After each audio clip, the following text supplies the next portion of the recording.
गुरु ने मोहे दीन्ही अजब जड़ी, सो जड़ी मोहे प्यारी लगत है, अमृत रसन भरी। गुरु प्यारी परम सत्कार योग साथ संगत जी, आज की यह वाणी संत कबीर साहिब जी की वाणी है। आप जी यहाँ किसी साधारण जड़ी की बात नहीं कर रहे। यह कोई जंगल में उगने वाली औषधि नहीं है। यह कोई शरीर की बीमारी ठीक करने वाली दवा नहीं है। यहाँ गुरु की दी हुई उस दिव्य जड़ी की बात हो रही है जो आत्मा को काल की बीमारी से मुक्त कर देती है, जो जन्म मरण के जहर को अमृत में बदल देती है। कबीर साहिब कहते हैं, गुरु ने मोहे दीन्ही। कहने का मतलब है कि यह जड़ी मैंने अपने प्रयास से नहीं पाई, न उपवास से मिली, न तीर्थों से मिली, न शास्त्र पढ़ने से मिली। यह जड़ी केवल गुरु की कृपा से मिली है। जब तक इंसान को यह भ्रम रहता है कि मैं कर लूंगा, मैं पा लूंगा, मैं समझ जाऊंगा, तब तक गुरु की जड़ी नहीं मिलती।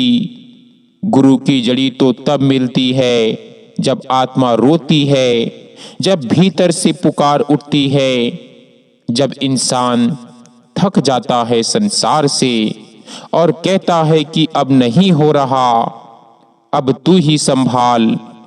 तभी गुरु उस अजब जड़ी को देते हैं और कबीर साहिब उसे अजब कहते हैं, क्योंकि यह जड़ी दिखती नहीं, बिकती नहीं, बताई नहीं जा सकती, समझाई नहीं जा सकती। यह जड़ी अनुभव की चीज है। सतगुरु जब यह जड़ी देते हैं तो वह बाहर हाथ में नहीं रखते, वह आत्मा के भीतर रख देते हैं। और इस जड़ी का नाम है नाम, शब्द, धुन, सिमरन। लेकिन कबीर साहिब आगे कहते हैं, सो जड़ी मोहे प्यारी लगत है। कहते हैं भाई, नाम सबको मिलता है पर प्यारा सबको नहीं लगता। यह पंक्ति बहुत गहरी है, क्योंकि सच्चाई यह है कि नाम मिलने के बाद भी अधिकांश लोग कहते हैं कि नींद आती है, मन भागता है, रस नहीं आता, समय नहीं मिलता। पर कबीर साहिब कहते हैं कि मुझे यह जड़ी प्यारी लगती है। लेकिन क्यों प्यारी लगती है? क्योंकि जिस दिन आत्मा ने नाम का स्वाद चख लिया, उस दिन संसार फीका लगने लगता है। फिर धन में रस नहीं रहता, फिर मान में सुख नहीं रहता, फिर रिश्तों की पकड़ ढीली पड़ने लगती है। भाइयों, नाम प्यारा तब लगता है जब आत्मा समझ जाती है कि यही मेरा सच्चा घर है। और कबीर साहिब कहते हैं, अमृत रसन भरी। क्या पंक्ति है! नाम कोई कड़वी दवा नहीं है, नाम कोई जबरदस्ती की साधना नहीं है, नाम कोई बोझ नहीं है। नाम अमृत से भरा हुआ है। लेकिन अमृत सबको नहीं लगता। जैसे बीमार जीभ को मीठा भी कड़वा लगता है, वैसे ही संसार में उलझी आत्मा को नाम भी सूखा लगता है। असल बीमारी नाम की नहीं है, रसना की है। हमारी रसना अब तक विषयों में डूबी रही, इंद्रियों में उलझी रही, संसार के स्वाद में फंसी रही। इसीलिए नाम का अमृत पहले कड़वा लगता है। लेकिन कबीर साहिब कहते हैं कि जिस दिन यह जड़ी पच गई, जिस दिन यह भीतर उतर गई, उस दिन यही अमृत बन गई। गुरु जब नाम देते हैं तो वह पूरा अमृत नहीं खुलता, वह बीज रूप में दिया जाता है। अब बीज को समय चाहिए, धैर्य चाहिए, विश्वास चाहिए, नियमितता चाहिए। जो रोज सिमरन करता है, जो बिना नागा भजन करता है, जो परिणाम की चिंता को छोड़ देता है वही धीरे धीरे इस जड़ी का असली स्वाद चखता है। और जिस दिन भीतर से धुन की मिठास लहर उठती है, जिस दिन सिमरन अपने आप चलने लगता है, जिस दिन मन शांत होकर बैठने लगता है, उस दिन आत्मा कह उठती है कि हाँ, यही अमृत है। कबीर साहिब कोई कल्पना नहीं बता रहे, वह अपना अनुभव सुना रहे हैं। वह कह रहे हैं कि मैंने गुरु से जो पाया वह इतना प्यारा है कि संसार की हर मिठास उसके सामने फीकी है। संत कहते हैं कि गुरु की दी हुई जड़ी अगर आज प्यारी नहीं लग रही तो निराश मत हो, मत छोड़ो, मत भागो, बस रोज बैठो, रोज दोहराओ, रोज समर्पण करो। क्योंकि जिस दिन यह जड़ी पूरी तरह भीतर घुल गई, उस दिन मृत्यु भी मित्र बन जाएगी, डर भी द्वार पर रुक जाएगा और आत्मा अपने घर की ओर चल पड़ेगी। कबीर साहिब की यह पंक्तियां पूरे संत मत का सार है। गुरु दाता है, नाम जड़ी है, रस अमृत है और लक्ष्य मुक्ति है। अब देखो कबीर साहिब अगली कड़ी में क्या फरमाते हैं। आप फरमाते हैं, काया नगर अजब इक बंगला, तामे गुपत धरी। देखो कबीर साहिब यहाँ हमारे शरीर को काया नगर कहते हैं।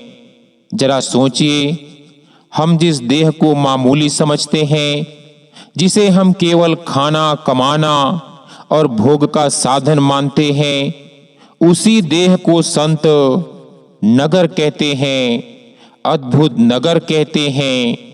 काया नगर यानी ऐसा नगर जिसमें 9 द्वार हैं, जिसमें मन, बुद्धि, चित्त, अहंकार रहते हैं, जिसमें इंद्रियां पहरा देती है, जिसमें काल का शासन चलता रहता है। लेकिन इसी नगर में कबीर साहिब कहते हैं, अजब एक बंगला है।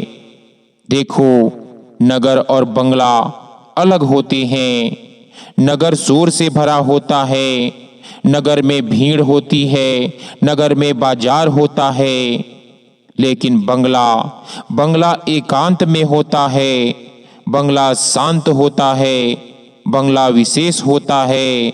कबीर साहिब कह रहे हैं, इस देह नगर के भीतर एक अद्भुत बंगला है और यह बंगला किसी को दिखता नहीं, किसी को बताया नहीं जाता, किसी किताब में नक्शा नहीं मिलता, क्योंकि यह बंगला बाहर नहीं भीतर है। यह वही स्थान है जिसे संत तीसरा तिल, 10वां द्वार, शिव नेत्र, दिव्य चक्षु, आज्ञा चक्र या ब्रह्म रंध्र, अंतरलोकों का द्वार कहते हैं। लेकिन कबीर साहिब यही नहीं कह सकते, यही नहीं रुकते।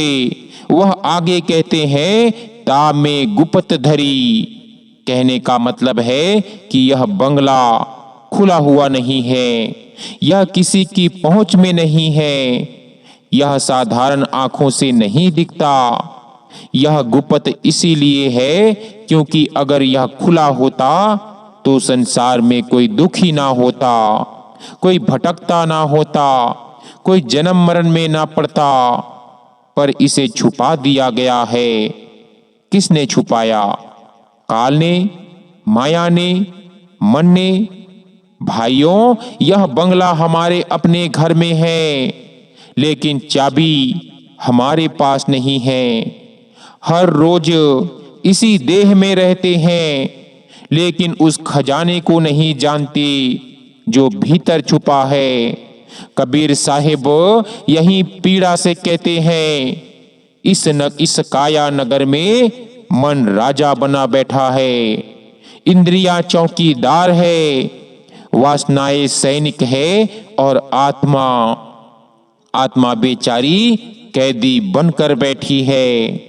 और उसी नगर में एक ऐसा महल है जहां आत्मा का असली घर है, जहां शांति है, जहां प्रकाश है, जहां धुन है, जहां मालिक की झलक है, लेकिन वह गुप्त है। यह गुप्त इसीलिए नहीं है कि परमात्मा छुपाना चाहता है, यह गुप्त इसीलिए है क्योंकि हम बाहर देखने के आदी हो गए हैं। हम आंख खोलकर देखते हैं और यह स्थान आंख बंद करके खुलता है।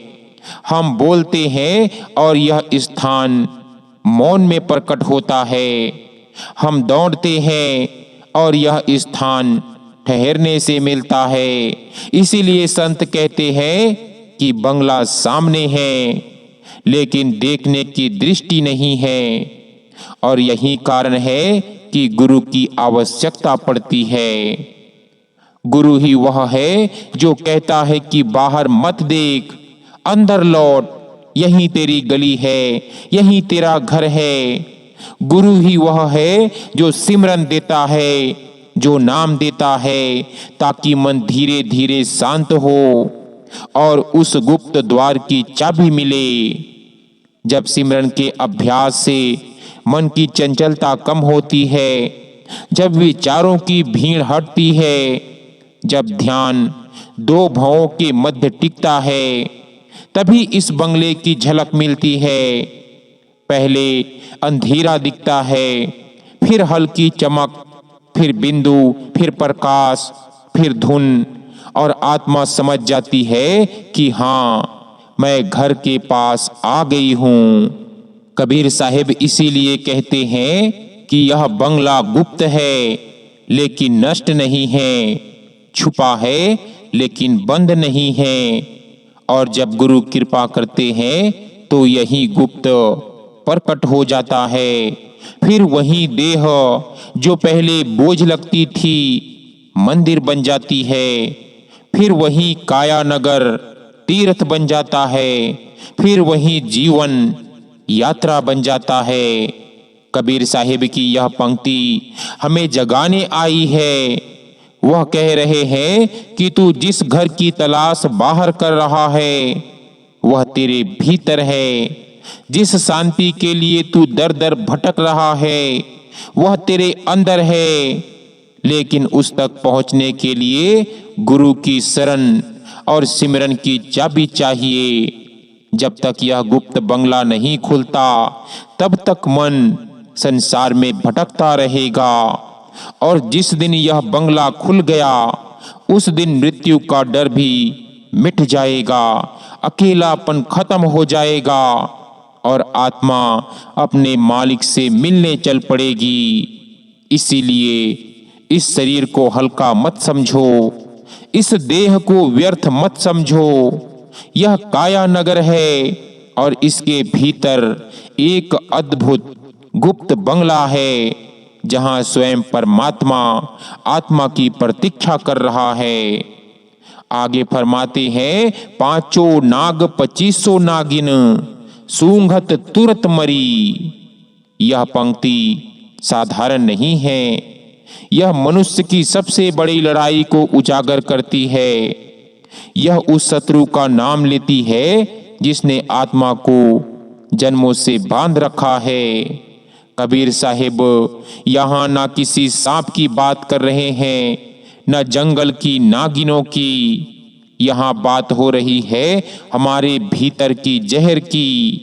आपने फरमाया पांचों नाग। ये पांचों नाग कौन है? ये 5 नाग हैं, काम, क्रोध, लोभ, मोह और अहंकार। और 25 नागिन कौन है? ये 25 नागिन हैं पांचों इंद्रियों के विषय, रूप, रस, गंध, शब्द, स्पर्श और उनके असंख्य विकार। कबीर साहिब कहते हैं कि ये 5 नाग और 25 नागिन हमारी इस काया नगरी में राज करके बैठे हैं। दिन रात यहीं फुफकारते हैं, यहीं डसते हैं, यहीं आत्मा का रक्त चूसते हैं।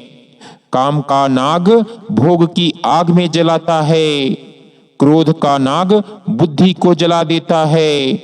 लोभ का नाग कभी तृप्त नहीं होने देता। मोह की नागिन रिश्तों में बांध देती है और अहंकार का नाग गुरु से भी दूर कर देता है। जब तक ये जिंदा हैं तब तक काया नगर में शांति नहीं आती। और इनका भोजन क्या है? विचार, वासना, कल्पना, स्मृति। जैसे ही मन बाहर भागता है ये और बलवान हो जाते हैं। लेकिन कबीर साहिब कहते हैं सूंघत तुरंत मरी। कहते हैं जैसे ही उन्होंने उस जड़ी की गंध पाई, उस अमृत की सुगंध पाई, वैसे ही ये 5 नाग और 25 नागिन तुरंत मर गए। नाम तलवार नहीं, नाम लड़ाई नहीं, नाम संघर्ष नहीं, नाम की खुशबू ही काफी है। जिस दिन आत्मा ने सच्चे सिमरन की सुगंध को भीतर से महसूस कर लिया, उसी दिन काम की आग ठंडी पड़ने लगती है। क्रोध की धार कुंद हो जाती है। लोभ का पेट भरने लगता है। मोह की पकड़ ढीली पड़ जाती है और अहंकार चुपचाप सिर झुका लेता है। कबीर साहिब यह नहीं कहते कि तुम नागों से लड़ो, वह यह भी नहीं कहते कि उन्हें मारो। वह कहते हैं कि नाम में बैठो, क्योंकि अंधकार से लड़ने से अंधकार नहीं जाता, दीपक जलाने से अंधकार भागता है। वैसे ही विकारों से लड़ने से विकार नहीं जाते, नाम में डूबने से विकार स्वयं मर जाते हैं। इसीलिए संत कहते हैं अगर काम सताता है तो नाम छोड़ मत देना, अगर क्रोध आता है तो सिमरन मत छोड़ना, अगर मन भागता है तो अभ्यास मत छोड़ना। क्योंकि यही संघर्ष, यही जूझ, यही बैठना एक दिन नाम की सुगंध पैदा करता है।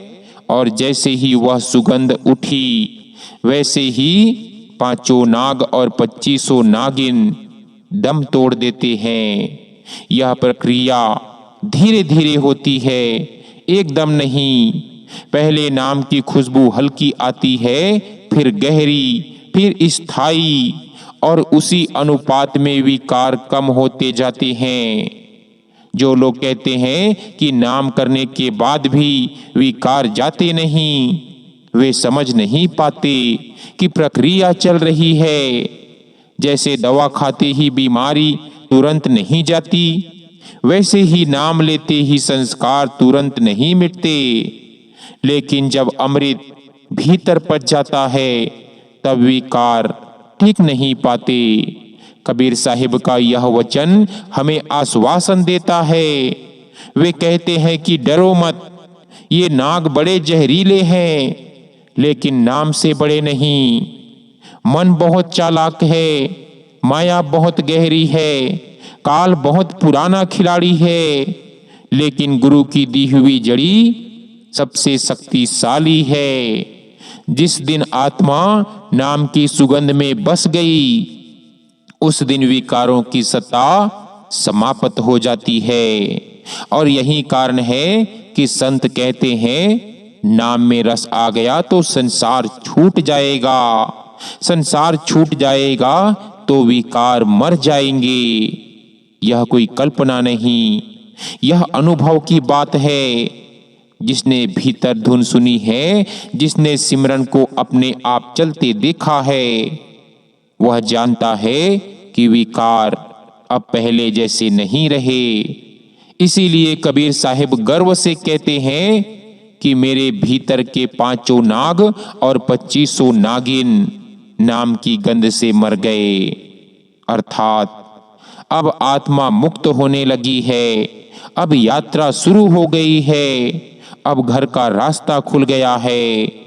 यही संत मत का सार है, नाम लो, बैठो, डटे रहो और भरोसा रखो। जो नाग आज डस रहे हैं वही कल नाम की सुगंध से मृत पड़े होंगे। अब देखो कबीर साहिब आगे क्या कहते हैं। कहते हैं या कारे ने सब जग खायो, सतगुर देख डरी। यह पंक्ति सुनते ही अगर भीतर कंपन ना हुआ तो समझ लेना हमने केवल शब्द सुने हैं, भाव नहीं पकड़ा। कबीर साहिब यहाँ या कारे शब्द का प्रयोग करते हैं। यह कारा कौन है? यह कोई व्यक्ति नहीं, कोई राजा नहीं, कोई राक्षस नहीं। यह है काल, यह है माया, यह है मन का जाल। कबीर साहिब कहते हैं या कारे ने सब जग खायो। कहने का मतलब है कि इस काल ने पूरी दुनिया को निगल लिया है। संसार में ऐसा कौन है जो इसके मुंह से बचा हो? राजा भी नहीं, रंक भी नहीं, ज्ञानी भी नहीं, अज्ञानी भी नहीं, सब इसके पेट में है। यह कारा बच्चे को खेल में खा जाता है, जवान को भोग में खा जाता है, बूढ़े को बीमारी में खा जाता है और अंत में मृत्यु बनकर सबको खा जाता है। यह कारा धर्म के वेश में भी आता है, भक्ति के वेश में भी आता है, ज्ञान के वेश में भी आता है और आदमी को भटका देता है। कोई कहता है यही सच है, कोई कहता है वह सच है और आत्मा हर जन्म में नया जाल स्वीकार कर लेती है। यह कारा इतना चालाक है कि साधना को भी अहंकार बना देता है।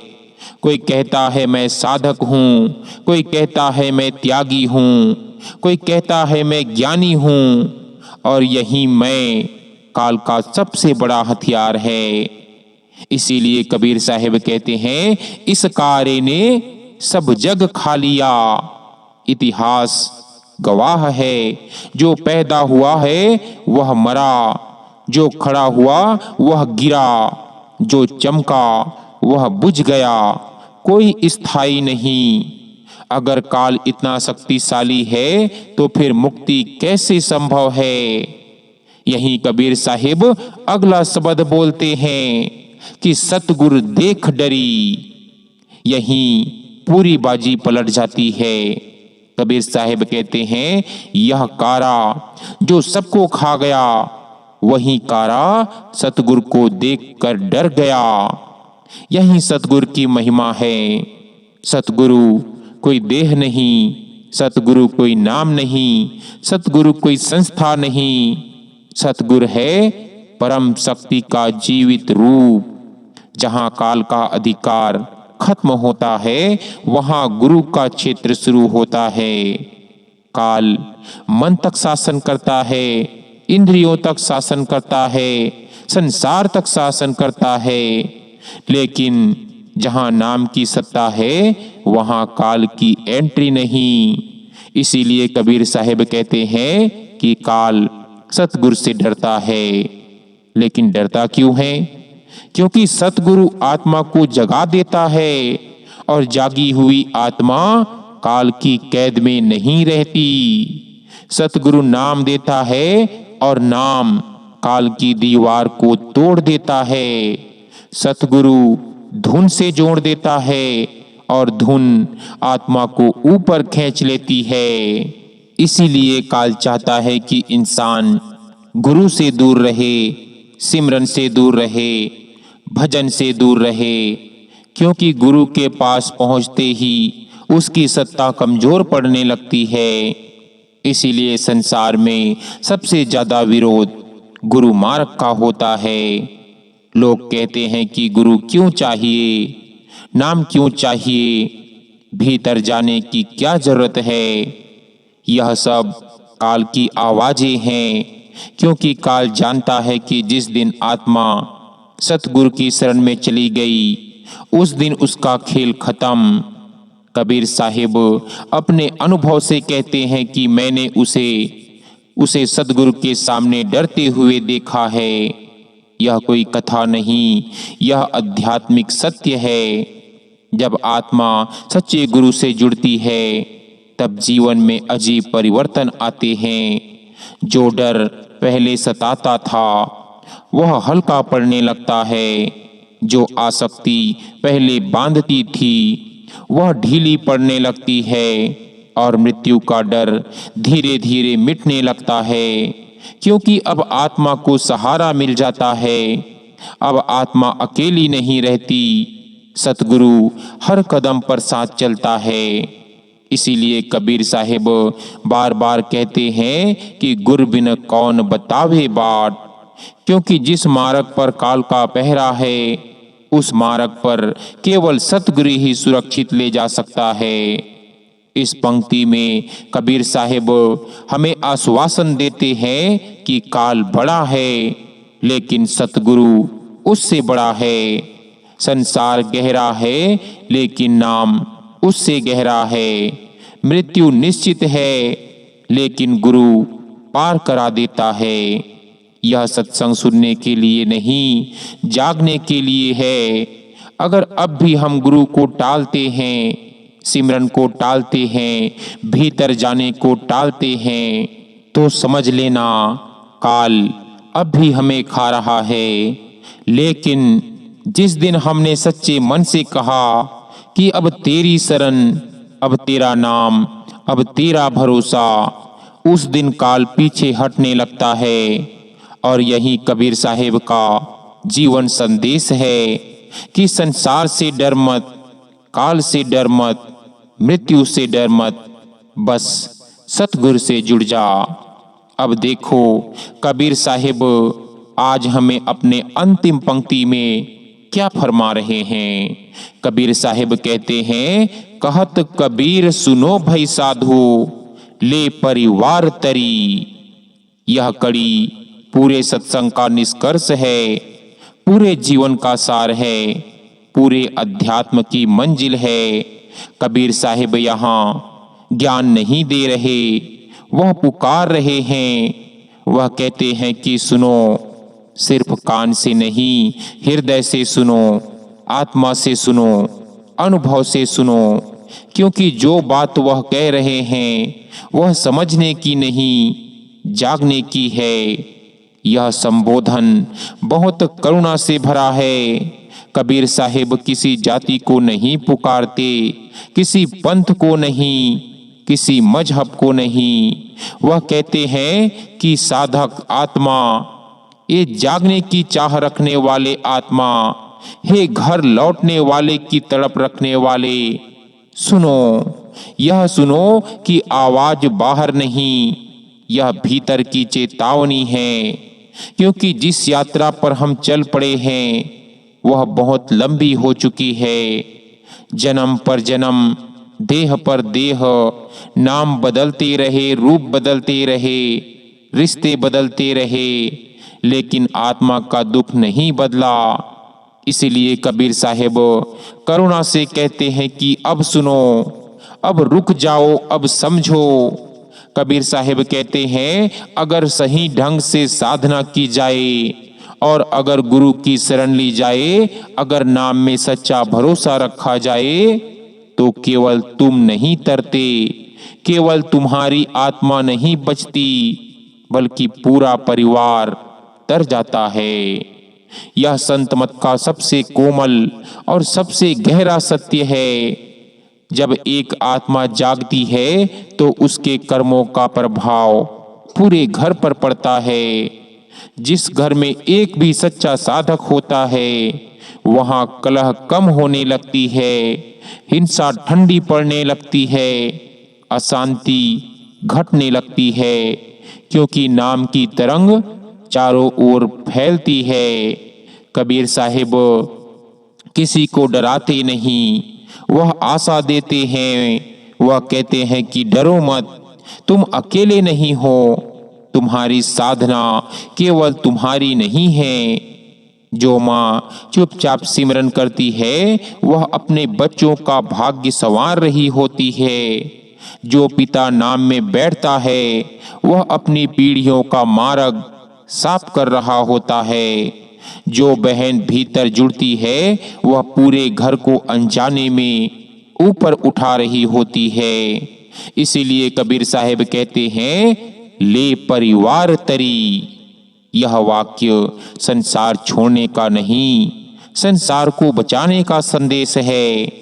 संत कभी नहीं कहते कि घर छोड़ो, रिश्ते तोड़ो, सब त्याग दो।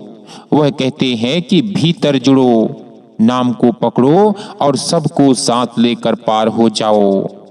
लेकिन यह तभी संभव है जब साधना दिखावे की ना हो, अहंकार की ना हो, गिनती की ना हो, बल्कि प्रेम की हो, समर्पण की हो, धैर्य की हो। कबीर साहिब जानते थे कि इंसान सबसे ज्यादा परिवार के कारण डरता है।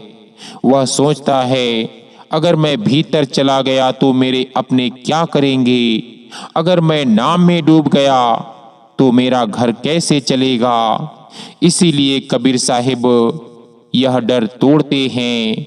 वह कहते हैं कि तू तर, तेरा परिवार अपने आप तर जाएगा। क्योंकि जिस घर में एक दीपक जलता है वहां अंधेरा टिक नहीं पाता, और नाम सबसे बड़ा दीपक है। यह अंतिम पंक्ति निराशा को समाप्त करती है, डर को समाप्त करती है और आशा का हाथ पकड़ाती है। कबीर साहिब मानव को यह विश्वास देते हैं कि तेरी साधना व्यर्थ नहीं जाएगी, तेरा प्रेम अकेला नहीं रहेगा, तेरा समर्पण तेरा नहीं रहेगा। एक आत्मा अगर सच में गुरु की शरण में चली गई तो उसकी तरंगे पूरे वंश को छू लेती है। इसीलिए संत कहते हैं कि अपने लिए नहीं, सबके लिए नाम में बैठो। अपने सुख के लिए नहीं, सबकी मुक्ति के लिए सिमरन करो। क्योंकि तुम्हारा उठना कई आत्माओं को उठा सकता है। और यही कबीर साहिब का अंतिम संदेश है कि सुनो, समझो, जागो और तर जाओ। क्योंकि गुरु ने जड़ी दी है, बंगला भीतर है, नाग मर चुके हैं, काल डर गया है, अब डूबे रहने का कोई कारण नहीं। इसीलिए कबीर साहिब करुणा से कहते हैं, कहत कबीर सुनो भई साधो, ले परिवार तरी। सो गुरु प्यारी सत्कार योग साध संगत जी, आज का यह सत्संग यही समाप्त होता है। मिलते हैं एक नए सत्संग वीडियो के साथ। दीजिए इजाजत। मालिक की कृपा, सतगुरु की कृपा आप सभी के पूरे परिवार पर बनी रहे। हाँ जी।